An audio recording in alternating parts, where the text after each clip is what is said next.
Hello प्यारे बच्चों।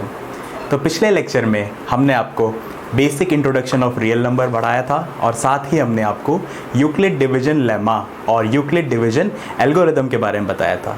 तो बच्चों उसी सीक्वेंस में आगे बढ़ते हैं। आज के इस सेशन में हम आपके लिए आपकी बुक के एग्जाम्पल नंबर 1 को सबसे पहले उठा रहे हैं।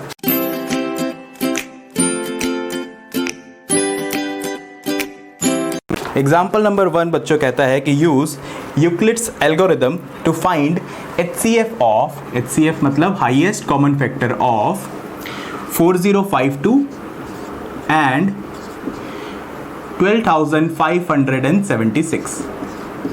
बच्चों लास्ट क्लास में मैंने आपको एल्गोरिदम के स्टेप सिखाए थे, आज मैं उनको इम्प्लाई करना बता रहा हूँ एक बड़ी न्यूमेरिकल वैल्यू के साथ। तो हमारे पास दो नंबर है 4052, 12576। तो बच्चों आपको सबसे पहले स्टेप 1 में क्या करना है, आपको जो सबसे पहले चीज़ पता है वो एक ही चीज़ पता है कि यूक्लिड की डिवीजन थ्योरम आपको पता है। मैं शॉर्ट में EDT लिख रहा हूँ, आपको पूरा नाम लिखना है। वो कहती है कि we can write A equals to BQ plus R। तो बच्चों जो गिवन नंबर है उनको सबसे पहले इस फॉर्म में बना लेना है। गिवन नंबर में से जो लार्जर वैल्यू होगी उसे हम सबसे पहले डिविडेंड बनाएंगे बच्चों। 12576 को डिविडेंड बनाया और जो स्मॉलर वैल्यू होगी सबसे पहले उसे डिविजर बनाएंगे। सबसे पहले जो लार्जर वैल्यू उसे डिविडेंड और स्मॉलर वैल्यू को डिविजर। रफ वर्क में आपको इसका डिवीजन परफॉर्म कर लेना है बच्चों।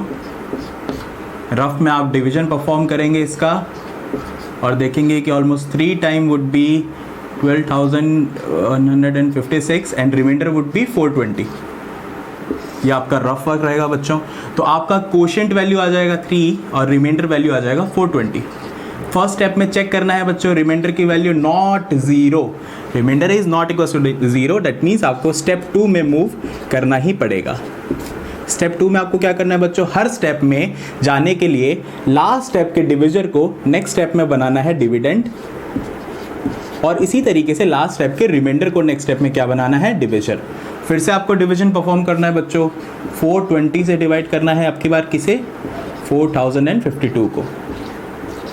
तो बच्चों ये 9 टाइम्स अगर मैं करूँगा तो आएगा 3780 और रिमाइंडर बचेगा मेरे पास बच्चों 272। तो मेरा आपकी बार कोशेंट की वैल्यू आ गया 9 और रिमाइंडर आ गया मेरे पास 272। अगेन चेक करूंगा reminder is not equal to 0। That means next step में मूव करना है बच्चों मुझे। नेक्स्ट स्टेप यानी कि स्टेप 3 अब आ गया आपके पास। फिर से वही करना है, लास्ट स्टेप का डिविजर उठा के नेक्स्ट स्टेप में डिविडेंड बना देना है। इसी तरीके से लास्ट स्टेप के रिमाइंडर को उठा के नेक्स्ट स्टेप में डिविजर बना देना है। अब की बार 1 टाइम से ज़्यादा नहीं हो पाएगा और आपके पास जो रिमाइंडर आएगा वो होगा 148। Again reminder is not equal to 0। That means you have to move at step 4।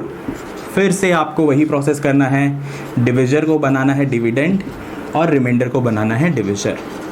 फिर से 1 टाइम से ज़्यादा नहीं हो सकता ये। और अब की बार आपके पास रिमाइंडर आ जाएगा 124। फिर से reminder is not equal to 0। That means next step और नेक्स्ट स्टेप में भी आपको सेम प्रोसेस करना है। लास्ट स्टेप का डिविजर, नेक्स्ट स्टेप का डिविडेंड, लास्ट स्टेप का रिमाइंडर, नेक्स्ट स्टेप का डिविजर। फिर से 1 टाइम और अब की बार रिमाइंडर आ जाएगा 24। Again reminder is not equal to 0। That means step 6 में जाना है। फिर से वही प्रोसेस रिपीट करनी है। नेक्स्ट स्टेप का डिविडेंड बनाना है, लास्ट स्टेप का डिविजर और लास्ट स्टेप का रिमाइंडर, नेक्स्ट स्टेप का डिविजर। 24 5 टाइम्स बच्चों 120 हो जाएगा प्लस रिमाइंडर आ जाएगा 4। और एक बार और मुझे अगला स्टेप बनाना पड़ेगा, स्टेप 7। लास्ट स्टेप का डिविजर उठा के नेक्स्ट स्टेप का डिविडेंड बना दूंगा और लास्ट स्टेप का रिमाइंडर उठा के नेक्स्ट स्टेप का डिविजर बना दूंगा। अब की बार 6 टाइम एग्जैक्टली डिविजिबल हो जाएगा और रिमाइंडर आ जाएगा 0। तो बच्चों इस स्टेप में जाके मेरे पास रिमाइंडर की वैल्यू 0 आ गई। तो मुझे क्या करना है, इसी स्टेप के डिविजर को उठाना है बच्चों। गलती मत करना, कोशेंट को मत उठाना, डिविजर को उठाना है। वही होगा HCF सभी स्टेप्स के डिविडेंड और डिविजर के सेट का। तो मैंने स्टेप 7 के डिविडेंड और डिविजर का स्टेप का बता दिया सेट। उसी तरीके से सभी स्टेप्स के लिए भी आप सेम HCF वैल्यू बोल सकते हैं। मुझे सबसे ऊपर वाले स्टेप से मतलब है अभी के लिए, तो मैं सबसे ऊपर वाले का बता देता हूँ। जो हमारा स्टेप 1 था उसका डिविडेंड यानी 12,576 और उसका डिविजन 4052। इस तरीके से बच्चों 7 स्टेप में मूव करने के बाद आपके पास आंसर आ गया एल्गोरिदम के साथ। तो बच्चों एल्गोरिदम का या फिर यूक्लिड डिवीजन लेमा का पहला एप्लीकेशन होता है 2 नंबर का HCF वैल्यू निकालना, और ये वैल्यू आपको इसी एल्गोरिदम से निकल के आएगी। तो हर बार बच्चों इस एल्गोरिदम को रिपीट करना है, स्टेप बाय स्टेप आगे बढ़ना है, और आप आसानी से इस टाइप के क्वेश्चन को कर सकते हैं। चाहे कितना भी लंबा स्टेप हो, आपको रुकना वहीं है जहाँ पर रिमाइंडर का वैल्यू 0 आएगा। ये बच्चों पहला एप्लीकेशन था। अगला जो एग्जाम्पल है वो यूक्लिड डिवीजन लेमा का सेकंड एप्लीकेशन है। किस तरीके से अगले टाइप के क्वेश्चन कर सकते हैं, एग्जाम्पल नंबर 2 में हमें देखने को मिलेगा बच्चों को।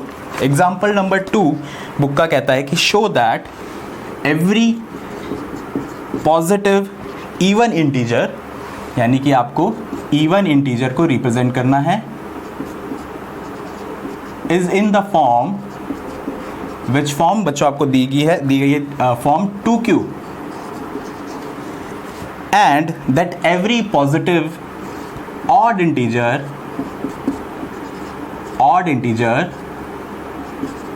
is in the form 2q plus 1 where q is some integer, यानी q की वैल्यू कोई भी इंटीजर है। तो आपको बच्चों ये प्रूफ करना है, ऐसा रिप्रेजेंट करना है कि इवन टर्म जो है वो 2q फॉर्म की बनेगी और odd term 2q plus 1 form की बनेगी। इस टाइप के क्वेश्चन को करने का बच्चों एक फ्लो है, उसी फ्लो में आपको चलना है और आप इजीली इस टाइप के हर क्वेश्चन को अटेम्प्ट कर लोगे। सबसे पहले करना क्या है, अभी तक मैंने आपको एक ही चीज़ पढ़ाई है, वो है यूक्लिड डिवीजन थ्योरम। सबसे पहले उसी को स्टेट कर देना है। यूक्लिड डिवीजन थ्योरम कहती है कि a would be equals to bq plus r where q is some integer and r की बच्चों एक रेंज डिफाइन हो जाएगी इसी के साथ। वो रेंज क्या है कि r would be greater than equals to 0 but less than divisor, यहाँ पे डिविजर b है इसलिए लेस देन b लिखा मैंने, इक्वल्स टू b भी कभी नहीं होगा रिमाइंडर का वैल्यू। तो यूक्लिड डिवीजन थ्योरम हमें इतना बोलती है।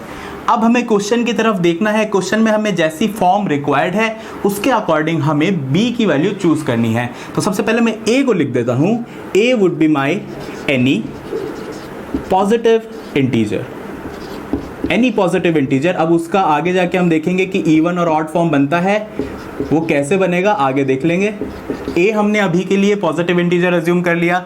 सिमिलरली बी क्या रखना पड़ेगा बच्चों की, क्वेश्चन की तरफ देखो, क्यू के साथ क्या मल्टीप्लाई हो रहा है 2, तो बी को मैं 2 ही अज्यूम कर लेता हूँ और क्यू तो मेरा कोई इंटीजर है ही।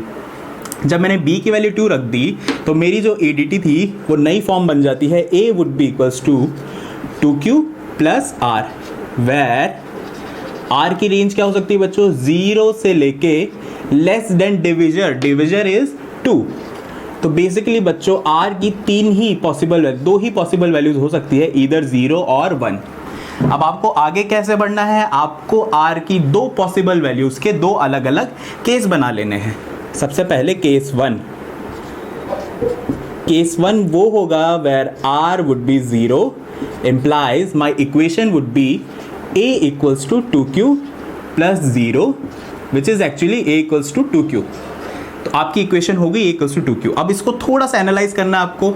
आपने सबसे पहले ही डिफाइन कर दिया था कि q इज ए इंटीजर। तो बच्चों किसी भी इंटीजर को अगर किसी इवन नंबर से मल्टीप्लाई करते हैं, किसी भी इंटीजर को अगर मल्टीप्लाई करते हैं इवन नंबर से, तो बच्चों जो प्रोडक्ट बनता है वो हमेशा इवन बनता है।